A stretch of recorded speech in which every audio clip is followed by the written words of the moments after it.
Di suatu tempat terpencil di pedalaman, ada sebuah danau yang terkenal angker. Danau itu dikelilingi oleh hutan lebat yang jarang sekali didatangi manusia. Penduduk desa di sekitarnya percaya bahwa danau itu dihuni oleh roh-roh yang terjebak antara dunia ini dan dunia lain. Setiap kali ada yang hilang di danau itu, tubuh mereka tak pernah ditemukan. Cerita ini dimulai ketika sekelompok mahasiswa memutuskan untuk berkemah di sekitar danau. Mereka adalah Ardi, Mira, Denny, dan Sari.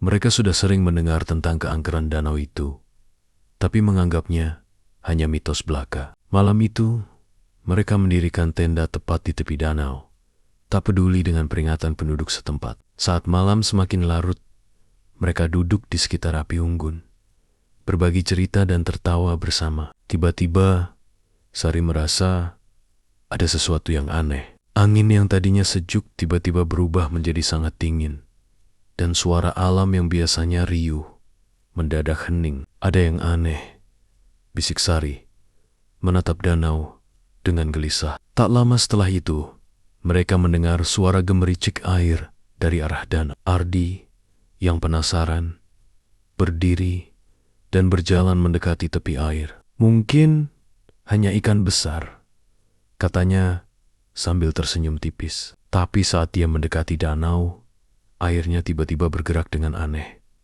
seperti ada sesuatu yang besar di dalamnya. Lalu muncul sosok hitam dari dalam air, perlahan-lahan mendekat ke arah Ardi. Ardi terpaku, matanya tak bisa lepas dari sosok itu. Semakin dekat, semakin jelas terlihat bahwa sosok itu menyerupai manusia, tapi wajahnya tak berbentuk, hanya hitam pekat dengan dua mata kosong yang menatap tajam. Mira, yang melihat kejadian itu dari jauh, berteriak histeris, "Ardi, kembali!" Namun, terlambat, sosok itu menarik Ardi ke dalam air. Air danau mendidih dan bergejolak, seolah-olah ada sesuatu yang sangat besar di bawahnya. Dani dan Mira berlari mendekati tepi danau, mencoba menarik Ardi, tapi tubuhnya sudah terbenam seluruhnya. Mereka hanya bisa melihat permukaan air yang kini kembali tenang,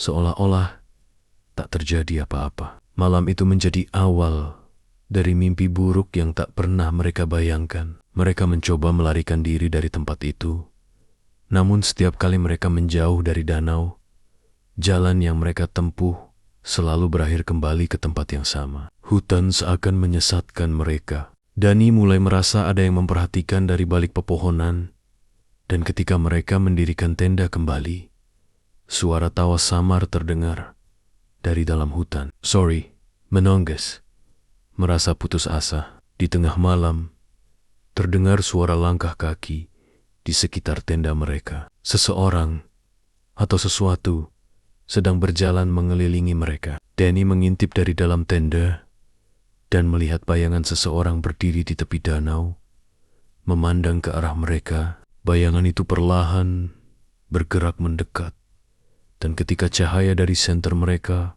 mengenai wajahnya, terlihat jelas itu Ardi.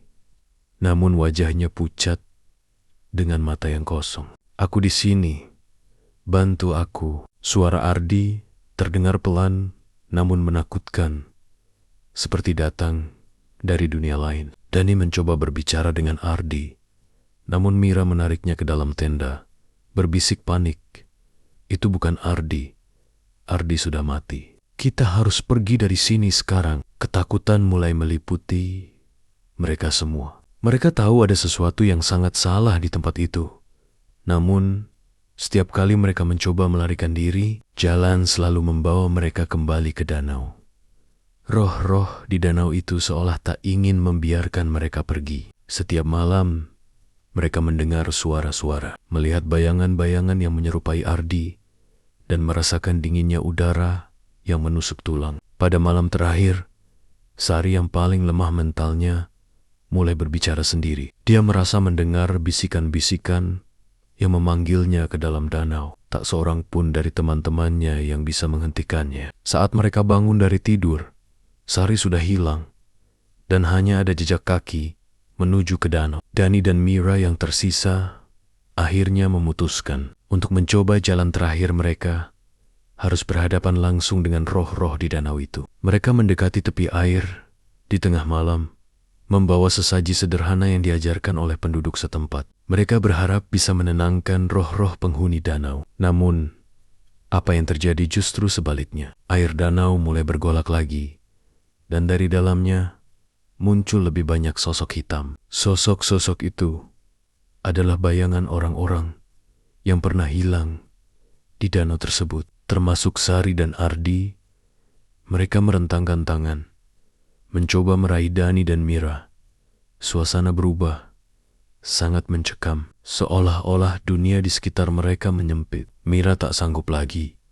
Dia berteriak histeris dan mencoba berlari. Tapi satu sosok berhasil meraih kakinya dan menyeretnya ke dalam danau. Dani, yang masih tersisa, hanya bisa menyaksikan dengan ketakutan saat Mira perlahan-lahan ditelan oleh air yang hitam pekat. Keesokan paginya, penduduk desa menemukan tenda yang kosong di tepi danau. Tak ada tanda-tanda keberadaan mahasiswa-mahasiswa itu, selain barang-barang mereka yang tertinggal. Mereka yang hilang tak pernah ditemukan, sama seperti yang lain sebelumnya. Dan hingga kini, orang-orang di desa percaya bahwa roh-roh penghuni danau akan selalu mencari korban baru. Danau itu tetap sepi, tak pernah lagi dikunjungi oleh siapapun yang ingin menantang keangkerannya. Namun, bagi yang berani, mereka mungkin bisa mendengar bisikan-bisikan dari dalam air, atau melihat bayangan sosok-sosok yang hilang